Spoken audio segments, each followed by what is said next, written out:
Isso, já estamos com deputados da CCJ que já estão por aqui para participar dessa reunião de hoje à tarde. O deputado Coronel Armando, que é suplente na CCJ, ele que é do PSL, e a deputada Érica Cocai, que é do PT aqui do Distrito Federal, que está lá na fila sentadinha para apresentar requerimento, ter prevalência, começar a discussão na CCJ. Deputado, qual que é o interesse, qual que é a sua intenção na reunião da CCJ de hoje à tarde? Bom dia. Olha, eu acho que o parlamento tem que manter a sua dignidade, tem que lutar por ela. Nós não podemos estar apreciando uma matéria que está nesta casa há mais de 2 meses e que nós não sabemos quais são os dados, quais são os números. Nós não temos dados sobre essa matéria. Não há um cálculo atuarial.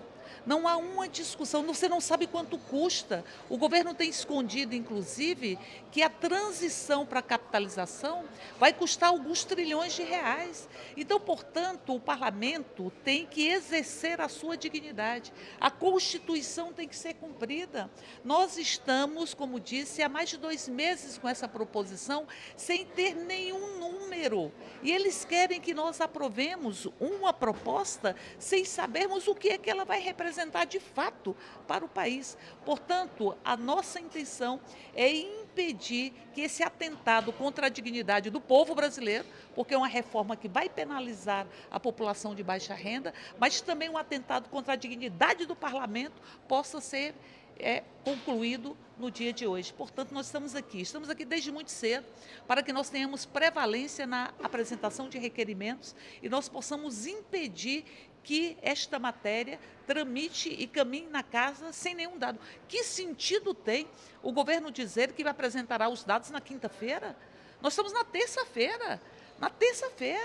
E o governo diz, não, quinta-feira eu apresento os dados, depois da aprovação. E é preciso lembrar que há uma vazão dos recursos públicos, porque na semana passada os parlamentares vieram a Brasília e não houve ordem do dia.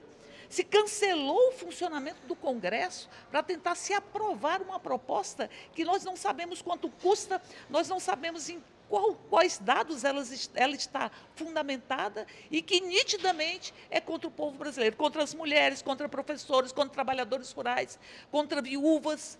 É isso, contra a população em extrema pobreza. Eu penso que esse nível de arrogância deveria ser combatido por todos os parlamentares, independente de partidos políticos, independente se são de oposição ou se são da base do governo. Qualquer parlamentar tem que honrar a dignidade deste parlamento e não pode marchar de cabeça baixa sobre os ritmos emanados do Palácio do Planalto, desconhecendo, inclusive, quais são os fundamentos que sustentam essa proposição que nós vamos apreciar e vamos tentar impedir a aprovação hoje na CCJ. Deputado Coronel Armando, como é que o senhor acha que deve ficar a discussão hoje na CCJ? É possível votar sem os dados? Bom dia. Eu acho que sim, veja, isso não será a primeira vez no Brasil que se vai votar isso. Outras reformas da Previdência passaram em governos anteriores e elas foram pautadas para a fase seguinte, que é a comissão especial. Então, acredito que vai votar. Quanto à dignidade do parlamento, eu concordo com a Érica Cocai, mas a dignidade não é só o parlamento exigir, é também mostrar, na forma como atua na comissão, como deve ser o parlamento. Nós temos visto ali conflitos que eu acho que transcendem a dignidade parlamentar. Então, acho que hoje vai ser mais um dia, esperamos que seja votado o parecer da CCJ, provavelmente teremos alguns ajustes, já que o deputado Marcelo Freitas atendeu às solicitações, vão ter ajustes e será votado para ser estudado mais à frente.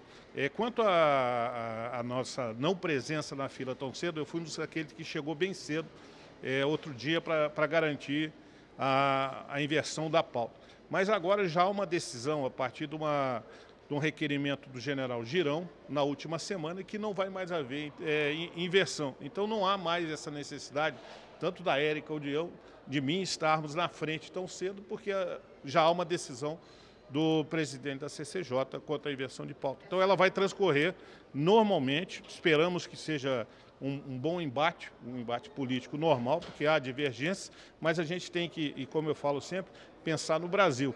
A economia não é mágica, não existe cartola onde você tira dinheiro para resolver os seus desejos. Tem que haver recursos. E eu acredito que o que a reforma busca é recursos para estabilizar o nosso país e poder ter novos investimentos. Agora, deputado, todo mundo quer saber. O senhor é do PSL, partido do relator, falou em mudanças no relatório. O senhor já sabe quais não? Pode antecipar para a gente? Não, eu acredito que seja o que já está sendo visto aí e divulgado pela imprensa. Em relação ao idoso, na parte do FGTS, da contribuição do INSS do FGTS do idoso. Também tem a ver com uma parte da constitucionalidade. São 4 itens, eu não tenho de cabeça aqui, mas vi eles e os vi e acredito que sejam esses que estão sendo negociados no parecer do deputado Marcelo Freitas. Deputado Érica Cocai, existe alguma margem de negociação vindo essas mudanças hoje do relator? Não, a reforma... Primeiro que nós não temos dados. A gente não pode ser obrigado a votar uma proposição que nós não conhecemos o seu impacto financeiro, os dados que a sustentam. Então, portanto, isso é uma violação à dignidade parlamentar que tem sido violada. Isto que foi falado, que é uma decisão de que não se aceita inversão, isso é uma posição arbitrária do presidente da comissão, onde ele está reformando uma decisão da presidência da Casa de 2007. Por isso nós estamos aqui e vamos insistir que eles não podem cassar os nossos requerimentos. Veja o que aconteceu na semana passada. Na semana passada, inclusive o deputado que aqui está comigo, que eu tenho pessoalmente um grande respeito por ele estava pronto para votar um relatório que estava sendo modificado naquele momento. O relator não estava presente, ferindo o próprio regimento. E o presidente da CCJ, o que ele disse? Não, o relator não está aqui porque está mudando o seu parecer. E queria que nós votássemos num parecer que estava sendo modificado naquele mesmo tempo. E aí nós tivemos que nos posicionarmos com muita firmeza para impedir que houvesse a votação de um parecer que estava sendo modificado exatamente naquele momento. E que nós estamos sabendo das modificações pela imprensa. Eu diria, isso não é uma discussão acerca que se restrita à oposição.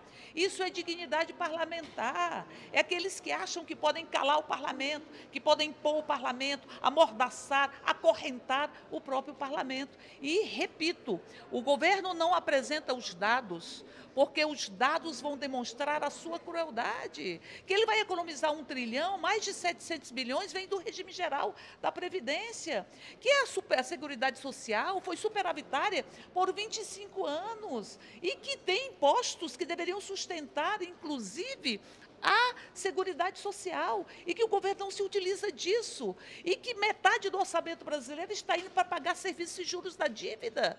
E ali ele quer tirar 1 trilhão de idoso em extrema pobreza, 1 trilhão de trabalhador rural. É isso, tirar o abono salarial. O abono salarial vai ser tirado de 31 milhões de brasileiros e brasileiras que ganham entre 1 e 2 salários mínimos. Esta crueldade o governo quer esconder os seus dados, quer esconder os números. Não se pode votar uma matéria que vai impactar a vida de por volta de 100 milhões de brasileiros e brasileiras sem que nós possamos conhecer os dados que a sustentam. Eu diria que isso é um assinte ao país. Aí o governo diz, aprova hoje, quinta-feira a gente mostra os dados. O que é isso? E mostra os dados em um café da manhã, o que eu vi na imprensa, um café da manhã na residência oficial do presidente da casa. Enquanto isso o parlamento está parado, enquanto isso nós gastamos alguns tostões ou alguns milhões, talvez, de recursos públicos para manter a vinda de parlamentares à Câmara a semana passada, sem votar absolutamente nada, porque eles querem impor a retirada de direitos do povo brasileiro. Eu penso que o parlamento tem que elevar a sua dignidade. O parlamento não pode permitir que isso aconteça. As prerrogativas parlamentares têm que ser asseguradas em nome da democracia, que, aliás, o Palácio do Planalto não tem mostrado nenhuma afeição com a democracia. O deputado Coronel Armando, diante da oposição tentando os dados do governo antes de votar e dessa possibilidade de mudanças no relatório, o senhor acredita mesmo na votação ainda hoje do relatório ou pode haver algum adiamento? Olha, eu acredito que o que pesou na semana passada foi a posição dos deputados do centro que queriam uma mudança. A oposição, nós já sabemos o pensamento dela, independente do que tiver, ela vai se posicionar contra qualquer iniciativa do governo. O que muda é a posição do Centrão, que foi ele que propôs essas alterações e o governo, sentindo a necessidade de ter uma maioria, reavaliou a situação para hoje. Quanto à importância da reforma da Previdência, eu não digo que seja só para 100 milhões de brasileiros. Nós temos que pensar nos nossos filhos, nos nossos netos, nas gerações futuras. Quando você pensa só no hoje, você não está olhando para frente. E a gente tem que olhar um horizonte mais longo. Então, para que as gerações futuras tenham condições de ter um Brasil em que acreditem, que o brasileiro não queira ir embora do Brasil, que as empresas não queiram ir embora do Brasil, que tem emprego e geração de renda, nós não podemos olhar só para hoje. Nós temos que olhar para frente. E essa é a visão do governo Bolsonaro. Deputado Coronel Armando, obrigado pela entrevista. Deputada Érica Cocai, 30 segundos. Não, apenas para dizer que nós estamos pensando no futuro, sim. Porque nós não queremos no futuro o que está acontecendo no Chile, que 79% dos aposentados ganham menos que o salário mínimo. Nós queremos pensar no futuro e nós queremos que o Brasil seja revisto e que se taxe lucros e dividendos. Nós queremos que se taxem as grandes fortunas. Nós queremos que o povo e a elite desse país cumpra parte da sua responsabilidade com as contas desta nação e não apenas a população de baixa renda e os pobres desta nação. Bom, isso é só um pouquinho do que vai acontecer a partir de 2h30 da tarde aqui. Quer falar, deputado? Vai, com o deputado Coronel Armando. Em relação a isso também, cabe lembrar que o governo Bolsonaro tem pouco mais de 100 dias. Nós estamos pegando uma transição de governos de esquerda que ficaram por mais de 16 anos no poder. Então, quando você pega um problema que é uma herança, você tem que resolver o problema. Essa é uma atitude do governo Bolsonaro, resolver os problemas. E esperamos que isso seja conseguido com o apoio da oposição, com o apoio do brasileiro que está nos ouvindo e que vai ter consciência, assim que tomar mais conhecimento da situação, da importância da reforma da Previdência. Bom, então esse é um pouquinho do debate que vai acontecer a partir de 2h30 da tarde na CCJ. Deputada Érica Cocai, obrigado pela entrevista. Deputado Coronel Armando, muito obrigado também.